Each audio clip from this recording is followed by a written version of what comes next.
Perkenalkan, nama saya Berlian Ridwan Funili dengan NPM 12 1552 0124 0022. Mata kuliah Interaksi Manusia dan Komputer, kelas D. Saya mahasiswa Universitas Kristen Indonesia Maluku, program studi Informatika, Fakultas Ilmu Komputer. Di sini saya akan membahas yaitu ada 8 pokok bahasan.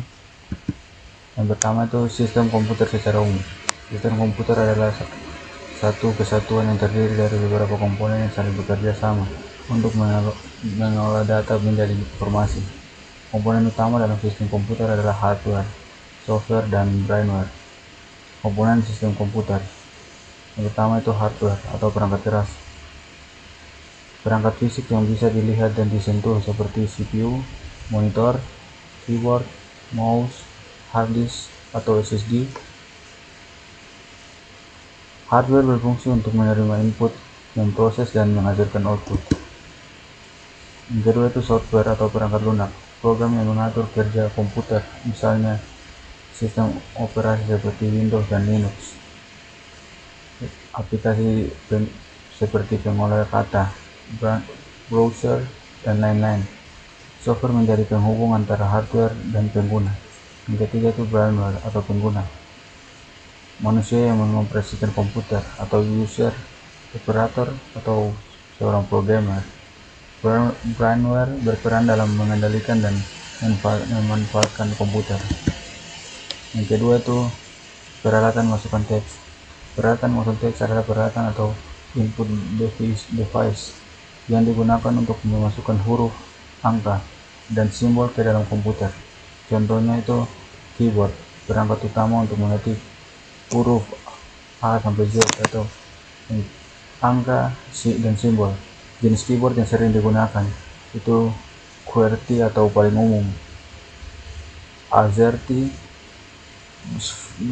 Zofrak.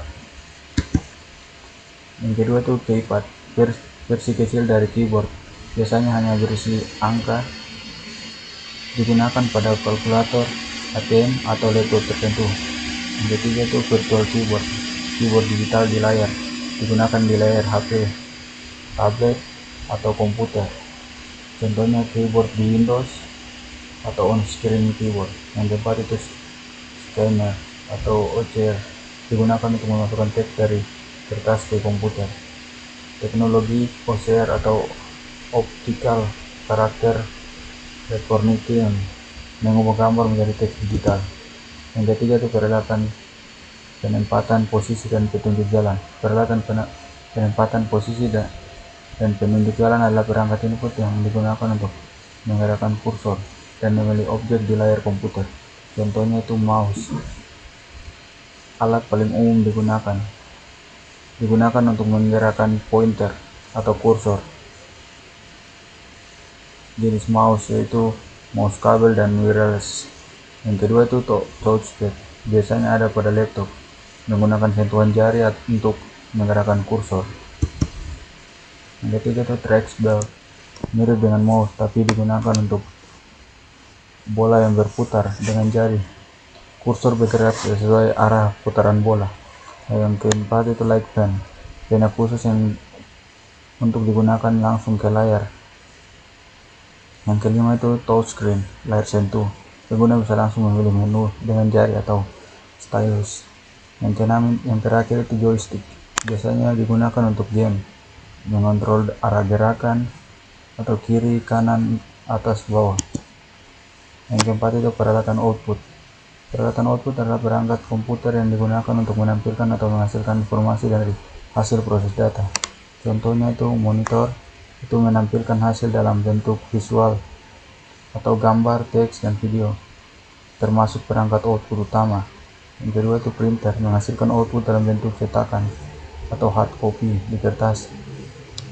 Itu jenis inkjet, laser, dan dot matrix. Yang ketiga itu speaker, itu menghasilkan suara atau audio, digunakan untuk musik, video, dan atau notifikasi. Yang keempat, headphone atau headset, output suara yang langsung ke telinga pengguna, lebih pribadi dibanding speaker. Yang kelima itu proyektor, menampilkan tampilan komputer ke layar besar, itu itu biasanya digunakan untuk presentasi. Yang keenam, plotter digunakan untuk mencetak gambar teknik atau desain besar, sering dipakai oleh arsitek atau insinyur. Yang kelima itu pencetakan. Pencetakan adalah proses menghasilkan tulisan atau gambar dari komputer ke media fisik seperti kertas menggunakan perangkat output. Itu biasanya itu menggunakan printer. Proses pencetakan. Secara umum pencetakan melalui beberapa langkah. Yang pertama itu dokumen dibuat di komputer, misalnya di Microsoft Word. Yang kedua itu perintah cetak atau print diberikan. Yang ketiga itu data dikirim ke printer. Dan yang keempat itu printer mencetak ke kertas. Yang keenam, memori. Memori adalah komponen yang berfungsi untuk menyimpan data dan informasi, baik sementara maupun permanen, agar bisa digunakan oleh komputer saat dibutuhkan. Jenis memori. Yang pertama, memori utama atau primary memory. Memori yang langsung digunakan oleh CPU, yaitu RAM atau random access memory, itu menyimpan data sementara. Jadi itu data akan hilang saat komputer dimatikan. ROM, read only memory, menyimpan data permanen, berisi program dasar untuk menjalankan komputer. Yang kedua itu memori sekunder atau secondary memory, memori untuk menyimpan data jangka panjang, itu di hard disk, itu SSD, di flash disk. Yang terakhir itu CD atau DVD, data tetap tersimpan walaupun komputer dimatikan. Fungsi memori itu menyimpan data dan program, membantu proses kerja CPU, menyediakan data dengan cepat atau saat dibutuhkan. Yang ketujuh, format penyimpanan data. Format penyimpanan data adalah cara atau bentuk file yang digunakan untuk menyimpan data di komputer agar bisa dibaca, dibuka, dan diolah oleh aplikasi tertentu. Jenis-jenis format penyimpanan data. Yang pertama itu format dokumen, untuk menyimpan teks dan dokumen. Itu doc atau itu Microsoft Word, PDF atau file dokumen yang tidak mudah diubah, TXT atau teks sederhana. Yang kedua itu format gambar, untuk menyimpan gambar dalam bentuk JPG, foto ukuran kecil, PNG, gambar dengan latar transparan, GIF atau gambaran bergerak sederhana. Yang ketiga format audio atau suara, untuk menyimpan suara, itu MP3, musik atau lagu, WAV, kualitas suara tinggi, AAC, audio modern. Yang keempat itu format video, untuk menyimpan video, MP3 paling umum digunakan, AVI, itu video lama dengan kualitas besar, MKF, itu video berkualitas tinggi. Yang kelima itu format data atau database, untuk data sistem, XLS, itu Excel atau tabel data, CSV, data berbentuk tabel sederhana. Yang kedelapan itu kecepatan prosesor. Kecepatan prosesor adalah ukuran seberapa cepat sebuah CPU atau prosesor dapat mengolah data dan menjalankan perintah dalam komputer. Satuan kecepatan prosesor. Kecepatan prosesor diukur dalam Hertz atau Hz, yang megahertz atau MHz, itu jutaan per detik. Gigahertz atau GHz, itu miliaran per detik, paling umum sekarang.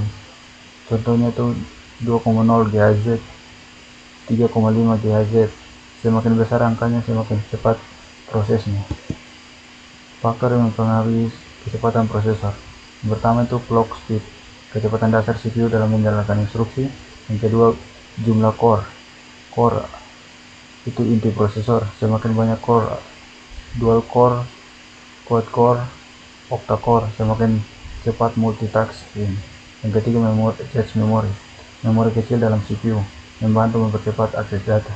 Yang keempat, arsitektur prosesor, teknologi desain CPU. Prosesor terbaru biasanya lebih efisien. Fungsi kecepatan prosesor, menjalankan aplikasi, mengolah data, dan interaksi menentukan cepat lambatnya komputer. Yang terakhir itu referensi yang saya ambil untuk